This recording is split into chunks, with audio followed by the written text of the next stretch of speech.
ಎಲ್ರಿಗೂ ನಮಸ್ಕಾರ. ನಾನು ರಶ್ಮಿ ವಿಶ್ವನಾಥ್. ಬೀಯಿಂಗ್ ಎ ಮೈಸೂರಿಯನ್, ಮೈಸೂರು ಬಗ್ಗೆ ಒಂದು ಕಿರುಲೇಖನ ಬರಿಬೇಕು ಅನ್ನಿಸ್ತು. ಹಾಗಾಗಿ ಬರೆದಿದ್ದೆ, ಅದನ್ನು ಓದೋಣ ಅಂತ. ಪುಣ್ಯವಂತರ ನೆಲೆಬೀಡು ಮೈಸೂರು, ಇದು ಶೀರ್ಷಿಕೆ ಆರ್ಟಿಕಲ್ದು. ಇದು ಮೈಸೂರಿಗೆ ವಿಶ್ವವಿಖ್ಯಾತ ಮೈಸೂರು ಎಂಬ ಹೆಸರು ತಂದುಕೊಟ್ಟ ಸಾಂಸ್ಕೃತಿಕ ನಗರಿ ಮೈಸೂರಿನ ರಾಯಭಾರಿಗಳಾದಂತಹ ಅಂಬಾವಿಲಾಸ ಅರಮನೆಯ ಮೈಸೂರು ಒಡೆಯರ ಸ್ವಾರಸ್ಯಕರ ಕಥೆ ಮತ್ತು ಅವರಿಗೆ ಕೃತಜ್ಞತೆ ಸಲ್ಲಿಸುವ ಪರಿ. ಜಗತ್ಪ್ರಸಿದ್ಧ ಮೈಸೂರು. ಮೈಸೂರಿನ ವಿಷಯ ಬಂದಾಗ ಕೆಲವು ವಿಶೇಷಣಗಳು ಸಹ ಅದರೊಂದಿಗೆ ಸೇರಿಕೊಳ್ಳುತ್ತವೆ. ಅದು ಹೇಗೆ ಮೈಸೂರು ಜಗತ್ತಿನಾದ್ಯಂತ ಇಷ್ಟೊಂದು ಪ್ರಸಿದ್ಧಿ ಪಡೆಯಿತು? ಇದಕ್ಕೆ ಕಾರಣರಾದವರು ಯಾರು? ಕಾರಣವಾದ ಅಂಶಗಳಾವುವು? ಈ ಕುತೂಹಲ ಮೂಡಲೇಬೇಕಲ್ಲ. ಸಾಕ್ಷಿ ಕಣ್ಣ ಮುಂದೆಯೇ ಇದೆ. ಅದೇ 415 ವರ್ಷಗಳ ಹಿಂದಿನಿಂದಲೂ ನಡೆದುಕೊಂಡು ಬಂದಿರುವ ಮೈಸೂರು ದಸರಾ. ಅದನ್ನು ಆಚರಿಸಿಕೊಂಡು ಬಂದವರು ಮೈಸೂರಿನ ಒಡೆಯರು ಅಥವಾ ಅರಸರು ಅಥವಾ ದೊರೆಗಳು. ರಾತ್ರಿಯ ಸೂರ್ಯ, ಬಲ್ಬಿನಿಂದ ಬರುವ ಬೆಳಕು, ಮನುಷ್ಯನ ಜೀವಜಲ, ನಲ್ಲಿ ನೀರು ಇವೆಲ್ಲವೂ ಅವರು ಕೊಟ್ಟ ಕೊಡುಗೆ. ಒಂದಲ್ಲ ಎರಡಲ್ಲ, ಕೊಡುಗೆಗಳ ಸಾಲೇ ಇದೆ. ಮೈಸೂರಿನ ಅರಸರ ಇತಿಹಾಸ, ಸಮಾಜದ ಅಭಿವೃದ್ಧಿಗೆ ಅವರುಗಳ ಕೊಡುಗೆ ಎಲ್ಲವೂ ಒಂದು ದಂತಕಥೆ. ಆದರೆ ಅದಕ್ಕೂ ಮುಂಚೆ ವಿಜ್ಞಾನ ಒಪ್ಪಿದರೂ ಒಪ್ಪದಿದ್ದರೂ ಇಂದಿಗೂ ನಮ್ಮೆಲ್ಲರ ಮುಂದೆಯೇ ಇರುವ ಸಾಕ್ಷಿ ನಮ್ಮ ಮೈಸೂರು ಅರಸರ ಜೀವನಕ್ಕೆ ಸಂಬಂಧಿಸಿದ ಅಲಮೇಲಮ್ಮನ ಕಥೆ. ನಮ್ಮೆಲ್ಲರಿಗೂ ತಿಳಿದಿರುವುದೇ, ಆದರೆ ಆ ಶಾಪವಷ್ಟೇ ಗೊತ್ತು. ಉಳಿದದ್ದು ಇಲ್ಲಿದೆ. ಅದು ಸುಮಾರು ಕ್ರಿಸ್ತಶಕ 610 ಸಮಯ. ಶ್ರೀರಂಗಪಟ್ಟಣ ವಿಜಯನಗರದ ಸಾಮಂತ ರಾಜ್ಯವಾಗಿದ್ದಂತಹ ಕಾಲ. ಆ ದೀಪನಗರಿ ಶ್ರೀರಂಗಪಟ್ಟಣವನ್ನು ಆಳುತ್ತಿದ್ದವರೇ ತಿರುಮಲ ರಾಜ. ಅವರಿಗಿದ್ದ 2 ರಾಣಿಯರಲ್ಲಿ ಅಲಮೇಲಮ್ಮ ಎರಡನೆಯವರು. ರಾಜರ ಕಾಯಿಲೆ ಎಂದೇ ಹೆಸರಾಗಿದ್ದ ಸಂಧಿವಾತ ಒಮ್ಮೆ ರಾಜ ತಿರುಮಲನಿಗೂ ಕಾಣಿಸಿತು. ಕಾಯಿಲೆ ಉಲ್ಬಣಗೊಂಡಾಗ ಜ್ಯೋತಿಷಿಗಳ ಸಲಹೆಯ ಮೇರೆಗೆ ತಿರುಮಲ ರಾಜ ತನ್ನ ಮೊದಲ ಪತ್ನಿಯೊಂದಿಗೆ ಚಿಕಿತ್ಸೆಗಾಗಿ ತಲಕಾಡಿಗೆ ಹೋದರು. ಶ್ರೀರಂಗಪಟ್ಟಣದ ಜವಾಬ್ದಾರಿ ಉಳಿದ 2ನೇ ರಾಣಿ ಅಲಮೇಲಮ್ಮನ ಹೆಗಲೇರಿತು. ಶ್ರೀರಂಗಪಟ್ಟಣವನ್ನು ಮೈಸೂರಿನ ತೆಕ್ಕೆಗೆ ತೆಗೆದುಕೊಳ್ಳಲು ಅರಸ ತಿರುಮಲ ಇಲ್ಲದಿರುವುದನ್ನೇ ಕಾಯುತ್ತಿದ್ದ ಮೈಸೂರಿನ ರಾಜ ಒಡೆಯರ್ ಶ್ರೀರಂಗಪಟ್ಟಣದ ಮೇಲೆ ದಾಳಿ ಮಾಡಿ ಶ್ರೀರಂಗಪಟ್ಟಣವನ್ನು ವಶಕ್ಕೆ ತೆಗೆದುಕೊಂಡರು. ಆ ಸಮಯದಲ್ಲಿ ಶ್ರೀರಂಗನಾಥನ ದೇವಿ ರಂಗನಾಯಕಿಯ ಅಪ್ರತಿಮ ಭಕ್ತೆಯಾಗಿದ್ದರಿಂದ ಪ್ರತಿ ಶುಕ್ರವಾರ ಮತ್ತು ಮಂಗಳವಾರ ತನಗೆ ಅತ್ಯಂತ ಪ್ರಿಯವಾಗಿದ್ದ ತನ್ನೆಲ್ಲ ಒಡವೆಗಳನ್ನು ರಂಗನಾಯಕಿ ದೇವಿಯ ಅಲಂಕಾರಕ್ಕೆ ಕೊಟ್ಟು ಮತ್ತೆ ತಿರುಗಿ ಪಡೆಯುತ್ತಿದ್ದ ರಾಣಿ ಅಲಮೇಲಮ್ಮ ಸಹ ತನ್ನ ಪ್ರಾಣಪ್ರಿಯವಾದ ಒಡವೆಗಳೊಂದಿಗೆ ತಲಕಾಡಿಗೆ ಓಡಿ ಹೋದಳು. ಅಲ್ಲಿ ಕಾಯಿಲೆ ಉಲ್ಬಣಗೊಂಡು ಚಿಕಿತ್ಸೆ ಫಲಕಾರಿಯಾಗದೆ ರಾಜ ತಿರುಮಲ ಅಸುನೀಗಿದರು. ಆಗಿನ ಕಾಲದಲ್ಲಿ ಪತಿಯನ್ನು ಕಳೆದುಕೊಂಡ ವಿಧವೆಯರು ಯಾವುದೇ ಒಡವೆಗಳನ್ನು ಹಾಕಿಕೊಂಡು ಅಲಂಕಾರ ಮಾಡಿಕೊಳ್ಳುವ ಹಾಗಿರಲಿಲ್ಲವಾದ್ದರಿಂದ ಮತ್ತು ತಿರುಮಲ ರಾಜನಿಗೆ ಮಕ್ಕಳೂ ಸಹ ಇಲ್ಲವಾದ್ದರಿಂದ ವಾರಕ್ಕೆರಡು ಬಾರಿ ದೇವಿ ರಂಗನಾಯಕಿಯ ಅಲಂಕಾರ ಮಾಡುತ್ತಿದ್ದ ಅಲಮೇಲಮ್ಮನ ಒಡವೆಗಳು ಶಾಶ್ವತವಾಗಿ ದೇವಸ್ಥಾನಕ್ಕೆ ಸಿಕ್ಕಿಬಿಟ್ಟರೆ ಒಳ್ಳೆಯದೇ ಅಲ್ಲವೇ ಎಂಬ ಆಲೋಚನೆ ಶ್ರೀರಂಗಪಟ್ಟಣದ ದೇವಸ್ಥಾನದ ಅರ್ಚಕ ವರ್ಗಕ್ಕೆ ಬಂದಿತ್ತು. ಅದನ್ನೇ ಮೈಸೂರಿನ ರಾಜ ಒಡೆಯರಿಗೆ ಹೇಳಿದಾಗ ಇದು ಅವರಿಗೂ ಸಹ ಸರಿ ಎನ್ನಿಸಿ ಅಲಮೇಲಮ್ಮನನ್ನು ವಿನಂತಿಸಿ ಒಡವೆಯನ್ನು ತೆರುವಂತೆ ಹೇಳಿ ರಾಜ ಒಡೆಯರ್ ರಾಜಭಟರನ್ನು ತಲಕಾಡಿಗೆ ಕಳುಹಿಸುತ್ತಾರೆ. ಆದರೆ ಅಲಮೇಲಮ್ಮ ತನಗೆ ಅತ್ಯಂತ ಪ್ರಿಯವಾದ ಒಡವೆಗಳನ್ನು ಕೊಡುವುದಕ್ಕೆ ಒಪ್ಪುವುದಿಲ್ಲ. ಆದ್ದರಿಂದ ಒತ್ತಾಯ ಮಾಡಿ ತರುವಂತೆ ರಾಜ ಒಡೆಯರ್ ಸೈನಿಕರನ್ನು ಕಳುಹಿಸುತ್ತಾರೆ. ಈವಾಗಲೂ ತನ್ನ ಒಡವೆ ಕೊಡಲು ಒಪ್ಪದ ಅಲಮೇಲಮ್ಮ ಆ ಸೈನಿಕರಿಂದ ತಪ್ಪಿಸಿಕೊಂಡು ತನ್ನ ಒಡವೆಗಳೊಂದಿಗೆ ಓಡಲಾರಂಭಿಸಿದಳು.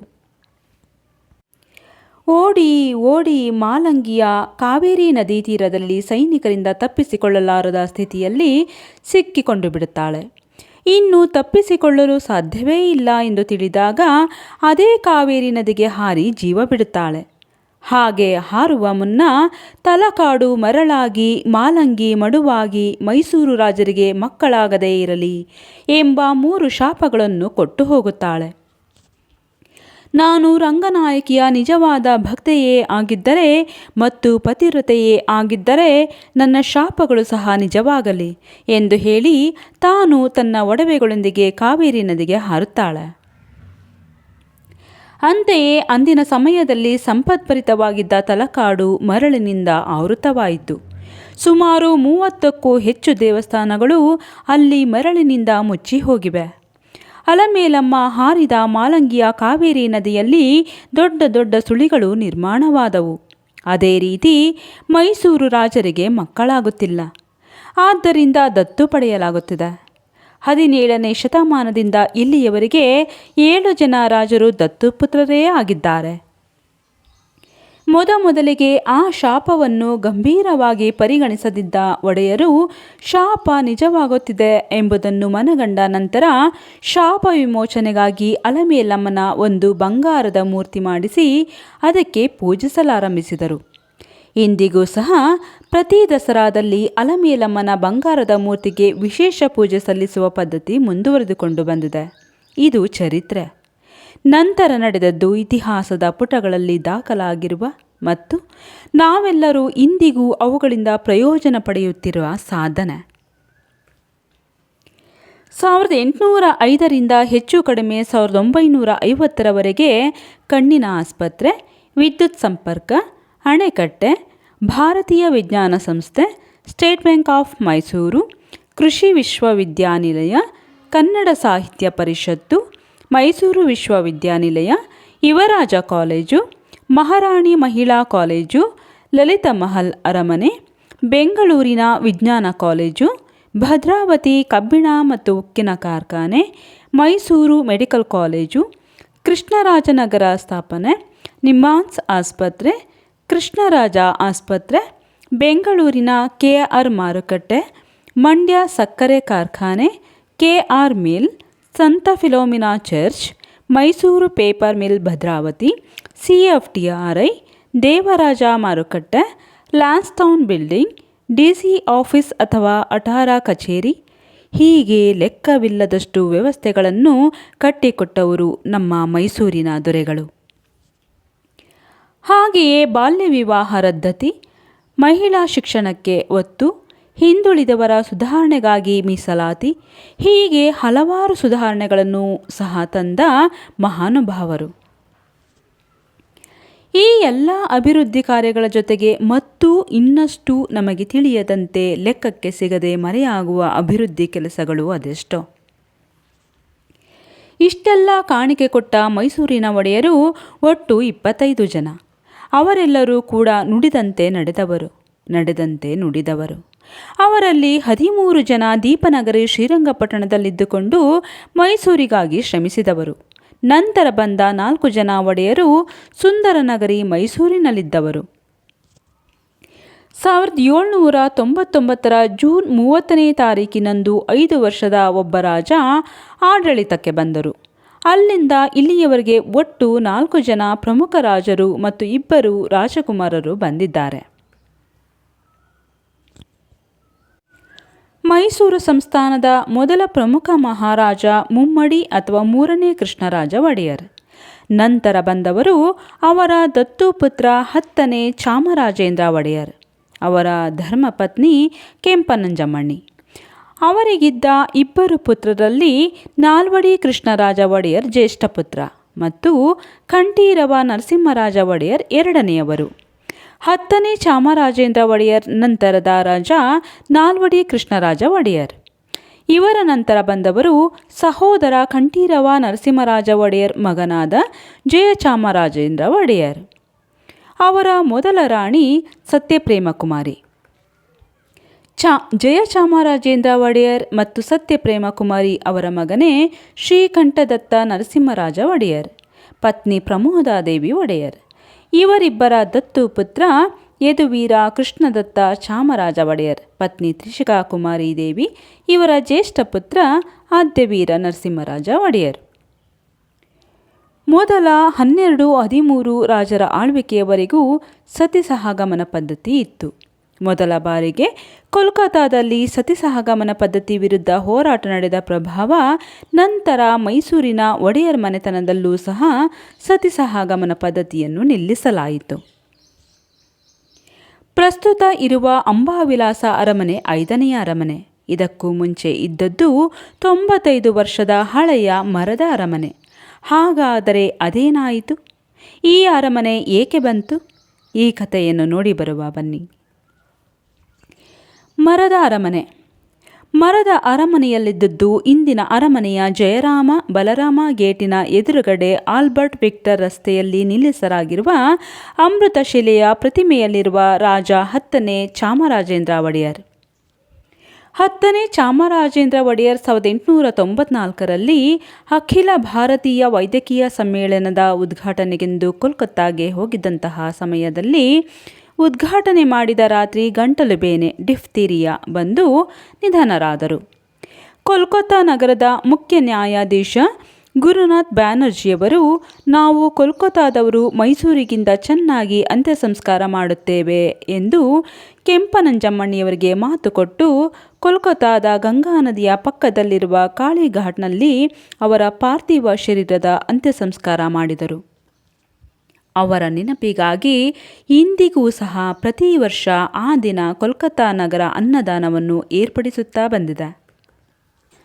ಕೆಂಪನಂಜಮ್ಮಣ್ಣಿಯವರ ಜ್ಯೇಷ್ಠ ಪುತ್ರಿ ಜಯಲಕ್ಷ್ಮಮ್ಮಣ್ಣಿಯವರ ಮದುವೆ ಸಂದರ್ಭದಲ್ಲಿ 5ನೇ ದಿನದ ಶಾಸ್ತ್ರವಾದ ಗುರುಟಣೆ ಉಯ್ಯಾಲೆ ಮಾಡುವ ದಿನ ಆ ಶಾಸ್ತ್ರಕ್ಕೂ ಮೊದಲೇ ಅರಮನೆಯ ಸಹಾಯಕಿಯರು, ಅವ್ವೆಯರು ಎಂದು ಕರೆಸಿಕೊಳ್ಳುವ ಸಹಾಯಕಿಯರು ಅಡುಗೆ ಮನೆಯಿಂದ ಕಾಯಿಸಿದ ಹಾಲು ಮತ್ತು ಬೆಂಕಿಯನ್ನು ತೆಗೆದುಕೊಂಡು ಹೋಗುವ ಸಮಯದಲ್ಲಿ ಗಾಳಿ ಜೋರಾಗಿ ಬೀಸಿದ್ದರಿಂದ ಆ ಬೆಂಕಿ ಚಪ್ಪರದ ಮೇಲೆ ಬಿದ್ದು ಅರಮನೆಯುದ್ದಗಲಕ್ಕೂ ಪಸರಿಸಿತು.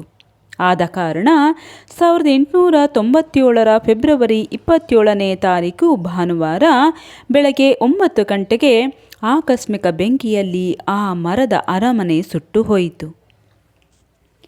ಅಂದು ಭಾನುವಾರ, ಜೊತೆಗೆ ಯಂತ್ರ ಕೆಟ್ಟು ಹೋಗಿದ್ದರಿಂದ ನಲ್ಲಿಯಲ್ಲಿ ನೀರು ಬರುತ್ತಿರಲಿಲ್ಲ. ಕೆರೆಯು ಬತ್ತಿ ಹೋಗಿತ್ತು. ಜನ ಸಾಲಾಗಿ ನಿಂತು ಆ ಕೆರೆಯಲ್ಲಿದ್ದ ಕೆಸರನ್ನೇ ತುಂಬಿಕೊಂಡು ಬಂದು ಅದರಿಂದಲೇ ಬೆಂಕಿ ನಂದಿಸಲು ಪ್ರಯತ್ನಿಸಿದರು.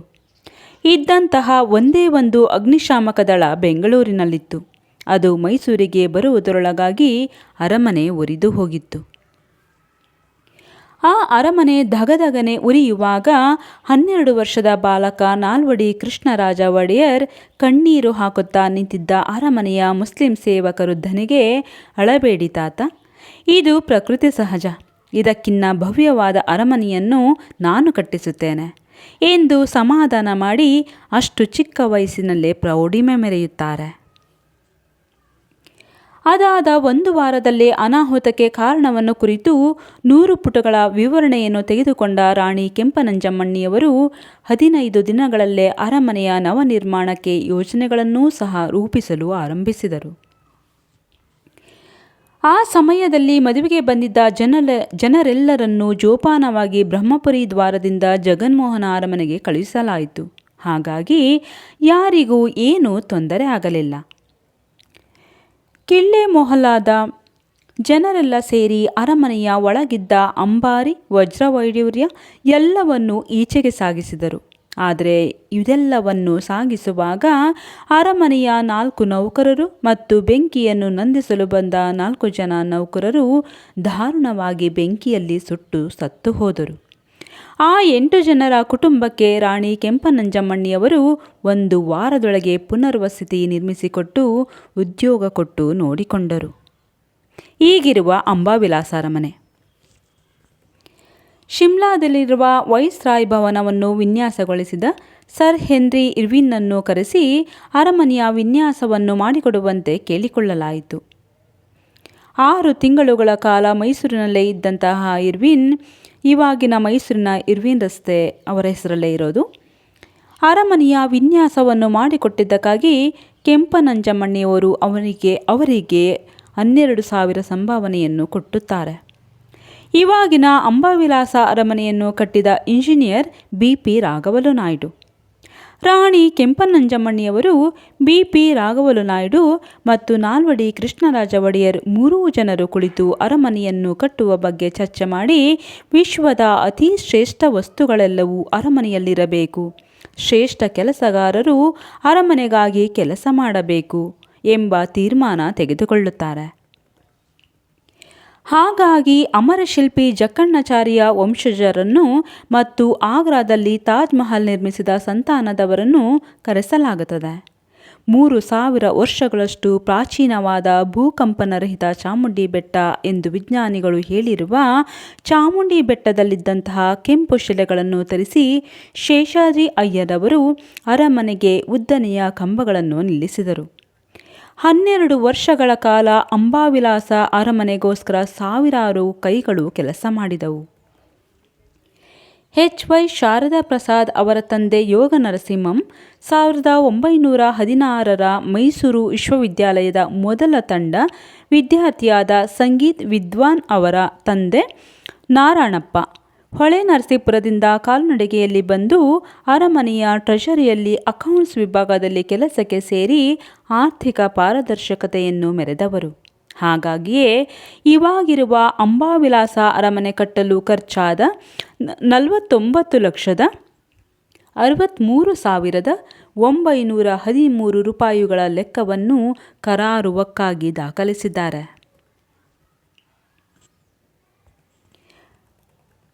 ಪ್ರತಿದಿನವೂ ಸಂಜೆ ಅರಮನೆಯ ಲೈಟುಗಳನ್ನು ಆನ್ ಮಾಡುವುದಕ್ಕಾಗಿ ಕಾದು ನೋಡುವಾಗ ಸರಿಯಾಗಿ 7 ಗಂಟೆಗೆ ಝಗಮಗಿಸುವ 1,00,000ಕ್ಕೂ ಹೆಚ್ಚಿನ ಬಲ್ಬುಗಳು ಸಾಮಾನ್ಯ ಬಲ್ಬುಗಳಲ್ಲ. ಅವು ಸ್ಕ್ರೂ ಇರುವ ಬಲ್ಬುಗಳು. ಇವುಗಳನ್ನು ಚೀಫ್ ಎಲೆಕ್ಟ್ರಿಕಲ್ ಇಂಜಿನಿಯರ್ ಕರ್ನಲ್ ಬ್ರಿಗ್ಸ್ ಎಂಬ ಮಹಾಶಯ ಹಾಕಿದನು. ಇಂತಹ ಬಲ್ಬುಗಳನ್ನು ಅರಮನೆಯಲ್ಲಿ ಬಿಟ್ಟು ಬೇರೆಲ್ಲೂ ಕಾಣಲು ಸಿಗುವುದಿಲ್ಲ. ಮೊದಲಿನ ಮರದ ಅರಮನೆಯಲ್ಲಿ ಇದ್ದಂತಹ ಡೈನಮೋ ವಿದ್ಯುತ್ ರೀತಿ ಮೊದಲಿಗೆ ಈ ಅರಮನೆಗೆ ವಿದ್ಯುತ್ ಬೆಳಕನ್ನು ಕೊಟ್ಟವರು ಶೇಷಾದ್ರಿ ಅಯ್ಯರವರು. ಪ್ರಮೋದಾದೇವಿ ಒಡೆಯರ್ ಮತ್ತು ಯದುವೀರ ಕೃಷ್ಣದತ್ತ ಚಾಮರಾಜ ಒಡೆಯರ್ ಇವಾಗ ವಾಸಿಸುತ್ತಿರುವ ಅರಮನೆಯಲ್ಲಿ ಮೊದಲಿನ ಮರದ ಅರಮನೆಯನ್ನು ಕಾಣಬಹುದು.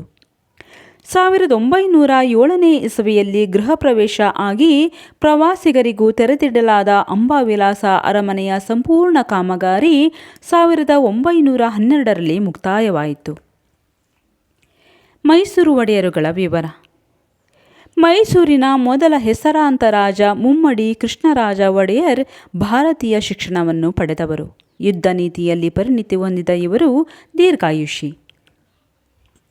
ಅವರ ಮಗ 10ನೇ ಚಾಮರಾಜೇಂದ್ರ ಒಡೆಯರ್ ಬೆಂಗಳೂರು ಅರಮನೆಯಲ್ಲಿ ಓದಿ ಪಾಶ್ಚಾತ್ಯ ವಿದ್ಯಾಭ್ಯಾಸವನ್ನು ಮನೆಯ ಮೇಷ್ಟ್ರಾಗಿ ಬರುತ್ತಿದ್ದ ಪ್ರೊಫೆಸರ್ ಮಾಲೆಸನ್ ಎಂಬುವರಿಂದ ಕಲಿತವರು. ಪ್ರೊಫೆಸರ್ ಮಾಲೆಸನ್ ನಂತರದ ದಿನಗಳಲ್ಲಿ 10ನೇ ಚಾಮರಾಜೇಂದ್ರ ಒಡೆಯರ್ಗೆ ಪೋಷಕರಾಗಿ ನಂತರ ಗೆಳೆಯರೂ ಆದವರು.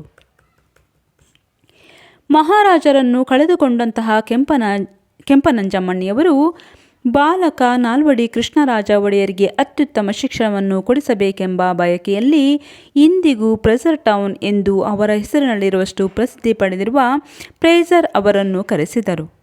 ಅವರು ಆಡಳಿತದ ಪ್ರತಿಯೊಂದು ಅಂಶಗಳನ್ನು ನಾಲ್ವಡಿಯವರನ್ನು ಹೊರಗೆ ಕರೆದುಕೊಂಡು ಹೋಗಿ ತೋರಿಸಿ ಹೇಳಿಕೊಟ್ಟರು. ಕರ್ನಲ್ ಎಂಬ ಬಿರುದು ತೆಗೆದುಕೊಂಡಿದ್ದ ನಾಲ್ವಡಿ ಕೃಷ್ಣರಾಜ ಒಡೆಯರ್ ಸಾಮಾನ್ಯ ಶಾಲೆಯಲ್ಲೇ ಓದಿದವರು. ಆದರೆ ಫ್ರೇಜರ್ ನಾಲ್ವಡಿಯವರಿಗೆ ಆಡಳಿತದ ಬಗ್ಗೆ ವಿವರವಾಗಿ ಹೇಳಿಕೊಟ್ಟರು. 6 ವರ್ಷಗಳ ಕಾಲ ಪ್ರತಿಯೊಂದನ್ನು ಪ್ರಾಯೋಗಿಕವಾಗಿ ಕರೆದುಕೊಂಡು ಹೋಗಿ ತೋರಿಸಿ ಹೇಳಿಕೊಟ್ಟರು. ನ್ಯಾಯಾಲಯದಲ್ಲಿ ಕೂರಿಸಿಕೊಂಡು ಕೋರ್ಟ್ ಕಲಾಪವನ್ನು ತೋರಿಸುತ್ತಿದ್ದರು. ನದಿಗಳ ಹತ್ತಿರ ಕರೆದುಕೊಂಡು ಹೋಗುತ್ತಿದ್ದರು. ವ್ಯವಹರಿಸುವುದನ್ನು ಹೇಳಿಕೊಟ್ಟರು. ನಾಲ್ವಡಿ ಕೃಷ್ಣರಾಜ ಒಡೆಯರ್ ಕನ್ನಡ, ಸಂಸ್ಕೃತ, ಉರ್ದು, ಹಿಂದಿ ಮತ್ತು ಇಂಗ್ಲಿಷ್ ಭಾಷೆಗಳನ್ನು ಬಲ್ಲವರಾಗಿದ್ದರು. ಬುದ್ಧ ಗಯಾ ಕ್ಷೇತ್ರಗಳನ್ನು ನೋಡಿ ಬಂದವರು. ಜಗತ್ತನ್ನು 2 ಬಾರಿ ಸುತ್ತಿ ಬಂದವರು. ಇಂಗ್ಲೆಂಡ್, ಅಮೆರಿಕಾದಲ್ಲಿದ್ದ ಪ್ರಜಾಪ್ರಭುತ್ವದ ಬಗ್ಗೆ ಖುದ್ದು ನೋಡಿ ತಿಳಿದವರು. ಇಂಗ್ಲಿಶಿನವರಿಗಿಂತ ಇಂಗ್ಲಿಶನ್ನು ಅಚ್ಚುಕಟ್ಟಾಗಿ ಮಾತನಾಡಬಲ್ಲವರಾಗಿದ್ದರು ಎಂಬುದನ್ನು ಇಂಗ್ಲಿಶಿನವರೇ ಬರೆದಿಟ್ಟಿರುವ ದಾಖಲೆಗಳಿವೆ. ವಿದೇಶಿ ಪತ್ರಿಕೆಗಳಲ್ಲಿ ನಾಲ್ವಡಿ ಕೃಷ್ಣರಾಜ ಒಡೆಯರ್ ಅವರನ್ನು ಆಧುನಿಕ ಜನಕ ಮಹಾರಾಜ ಎಂದು ಕರೆಯಲಾಗಿದೆ. 10ನೇ ಚಾಮರಾಜೇಂದ್ರ ಒಡೆಯರ್ ತಂದೆಗೆ ತಕ್ಕ ಮಗ. ನಾಲ್ವಡಿ ಕೃಷ್ಣರಾಜ ಒಡೆಯರ್ ಮೈಸೂರನ್ನು 1902ರಿಂದ 1939ರವರೆಗೆ ಆಳಿದ ಮಹಾರಾಜ. ಸರ್ಕಾರದ ದಾಖಲೆಗಳಲ್ಲಿಯೂ ಸಹ ದಾಖಲಿಸಿರುವಂತೆ ಸತತವಾಗಿ 6 ವರ್ಷಗಳ ಕಾಲ ದಿವಸಕ್ಕೆ 16 ಗಂಟೆ ಓದುತ್ತಿದ್ದ ರಾಜ. ಇವರು ಜ್ಞಾನಬಲದ ಮೇಲೆ ರಾಜರಾದವರು. ಆದ್ದರಿಂದಲೇ ನಾಲೆಡ್ಜ್ ಕಿಂಗ್ ಎಂದು ಕರೆಸಿಕೊಂಡವರು. ಮಹಾಮಹೋಪಾಧ್ಯಾಯ ಇಂಟರ್ನ್ಯಾಷನಲಿಸ್ಟ್ ವಿ.ಎಸ್. ಶ್ರೀನಿವಾಸ ಶಾಸ್ತ್ರಿಯವರು ನಾಲ್ವಡಿ ಕೃಷ್ಣರಾಜ ಒಡೆಯರ್ ಅವರ ನಿಧನವಾದ ರಾತ್ರಿ ಮದ್ರಾಸ್ ಆಕಾಶವಾಣಿಯಲ್ಲಿ ನಾಲ್ವಡಿಯವರನ್ನು ರಾಜಶ್ರೀ, ಸೇಂಟ್ ಕಿಂಗ್, ಅಂದರೆ ಅವರು ರಾಜರೂ ಹೌದು ಋಷಿಯೂ ಹೌದು ಎಂದು ಕರೆದವರು. ನಾಲ್ವಡಿ ಕೃಷ್ಣರಾಜ ಒಡೆಯರ್ ಮತ್ತು ಕಂಠೀರವ ನರಸಿಂಹರಾಜ ಒಡೆಯರ್ ಜೋಡೆತ್ತುಗಳಿದ್ದ ಹಾಗೆ. 1885ರಲ್ಲಿ ಬಂದಂತಹ ಮೈಸೂರು ಪ್ರಜಾಪ್ರತಿನಿಧಿ ಸಭಾಗೆ ಕಂಠೀರವ ನರಸಿಂಹರಾಜ ಒಡೆಯರ್ ಅವರನ್ನು ಎಕ್ಸ್ಟ್ರಾರ್ಡಿನರಿ ಸ್ಪೆಷಲ್ ಮೆಂಬರ್ ಎಂದು ಗೆಜೆಟ್ ನೋಟಿಫಿಕೇಶನ್ ಆಗಿತ್ತು. ಅವರಿಬ್ಬರೂ ಅಣ್ಣನಿಗೆ ತಕ್ಕ ತಮ್ಮ, ತಮ್ಮನಿಗೆ ತಕ್ಕ ಅಣ್ಣನಂತೆ ಇದ್ದರು. ಮೊದಲನೇ ಮಹಾಯುದ್ಧದ ಸಂದರ್ಭದಲ್ಲಿ ಕಂಠೀರವ ನರಸಿಂಹರಾಜ ಒಡೆಯರ್ಗೆ ಮಗು ಜನಿಸಿದಂತಹ ಸಮಯದಲ್ಲಿ ಇಂಗ್ಲೆಂಡಿಗೆ ಜಯವಾದ್ದರಿಂದ ಅದು ನಮಗೂ ಸಹ ಜಯ ಎಂದು ಭಾವಿಸಿ ಆ ಮಗುವಿಗೆ ಜಯಚಾಮರಾಜೇಂದ್ರ ಒಡೆಯರ್ ಎಂದು ನಾಮಕರಣ ಮಾಡಲಾಯಿತು. ಇವರು ಮಹಾರಾಜ ಕಾಲೇಜಿನ ಫಿಲಾಸಫಿ ಮತ್ತು ಇತಿಹಾಸದ ಪ್ರತಿಭಾವಂತ ವಿದ್ಯಾರ್ಥಿಯಾಗಿದ್ದರು. ಶ್ರೀಕಂಠದತ್ತ ನರಸಿಂಹರಾಜ ಒಡೆಯರ್ ಅವರು ರಾಜ್ಯಶಾಸ್ತ್ರ ವಿದ್ಯಾರ್ಥಿ. ಹಲವಾರು ವಿಷಯಗಳಲ್ಲಿ ಆಸಕ್ತಿಯನ್ನು ಹೊಂದಿದ್ದಂತಹ ಇವರು ರಾಜಕೀಯದಲ್ಲಿಯೂ ಸಹ ತಮ್ಮನ್ನು ತಾವು ತೊಡಗಿಸಿಕೊಂಡಿದ್ದರು. ಸತ್ಯಪ್ರೇಮ ಕುಮಾರಿ, ಪ್ರಮೋದಾದೇವಿ ಒಡೆಯರ್, ತ್ರಿಷಿಕಾ ಕುಮಾರಿ ದೇವಿ ಈ 3 ರಾಣಿಯರನ್ನು ಬಿಟ್ಟು ಉಳಿದ ಎಲ್ಲ ರಾಣಿಯರ ಹೆಸರು ಅಮ್ಮಣ್ಣಿಯಿಂದಲೇ ಕೊನೆಯಾಗುವುದು ವಿಶೇಷ. ಅದೃಷ್ಟವಶಾತ್ ಕರ್ನಾಟಕ 1972ರಲ್ಲಿ ರಾಜ್ಯ ಪತ್ರಾಗಾರ ಇಲಾಖೆಯನ್ನು ಪ್ರಾರಂಭಿಸಿತು.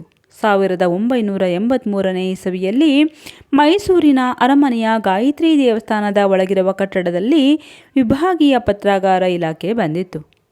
ಅದು ಇವಾಗ ಮೈಸೂರಿನ ಜೆ.ಪಿ. ನಗರದಲ್ಲಿ ಸ್ವಂತ ಕಟ್ಟಡದಲ್ಲಿದೆ. ಇಲ್ಲಿ irrigation report, police manual, board of revenue records, census ರಿಪೋರ್ಟ್ಗಳಂತಹ 200 ವರ್ಷದ ದಾಖಲೆಗಳನ್ನು ಜೋಪಾನವಾಗಿ ಇಡಲಾಗಿದೆ. ಇವಾಗಿನ ಕನ್ನಡ ನಾಡಿನ ಅಧಿಕೃತ ಮುಖವಾಣಿ ಕರ್ನಾಟಕ ರಾಜ್ಯ ಪತ್ರಕ್ಕೆ ಮೊದಲಿಗೆ ಮೈಸೂರಿನ ಗೆಜೆಟ್ ಎಂದು ಹೆಸರಿತ್ತು. ನಂತರ ಗೆಜೆಟ್ ಆಯಿತು. ಮೈಸೂರಿಗಾಗಿ ಸೇವೆ ಸಲ್ಲಿಸಿರುವ ಸರ್ ಎಂ ವಿಶ್ವೇಶ್ವರಯ್ಯನಂತಹ ಹಲವಾರು ಅಧಿಕಾರಿಗಳು ಸಹಿ ಮಾಡಿರುವಂತಹ 1 ಲಕ್ಷ ಕಡತಗಳನ್ನು ಟ್ರಂಕುಗಳಲ್ಲಿ ತುಂಬಿ ಶ್ರೀಕಂಠದತ್ತ ನರಸಿಂಹರಾಜ ಒಡೆಯರ್ ಅವರು ಕರ್ನಾಟಕ ಸರ್ಕಾರಕ್ಕೆ ನೀಡಿದ್ದಾರೆ. ಅದೆಲ್ಲವನ್ನು ಜೆ.ಪಿ. ನಗರದ ರಾಜ್ಯ ಪತ್ರಾಗಾರ ಇಲಾಖೆಯಲ್ಲಿ ಜೋಪಾನವಾಗಿ ಇಡಲಾಗಿದೆ.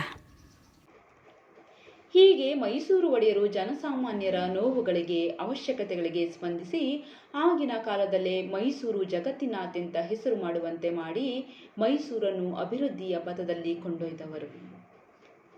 ನಿತ್ಯವೂ ಬೆಳಗೆದ್ದು ಮೊದಲಿಗೆ ನೆನೆಯುವಂತಹ ಸ್ಥಾನದಲ್ಲಿರುವ ಮೈಸೂರು ಒಡೆಯರ ಕಥೆ ಸಾಮಾನ್ಯವಾದಂತೂ ಅಲ್ಲವೇ ಅಲ್ಲ. ಬದಲಿಗೆ ಕರ್ನಾಟಕದ ಹೆಮ್ಮೆ. ಮೈಸೂರಿಗೆ ಕಣ್ಣಿನ ರೆಪ್ಪೆಯ ರೀತಿಯಲ್ಲಿ ಕಾವಲಾಗಿದ್ದು ರಕ್ಷಣೆಯನ್ನಿದ್ದ ಮಹಾನುಭಾವರುಗಳು ನಮ್ಮ ಮೈಸೂರಿನ ಒಡೆಯರು. Thank you.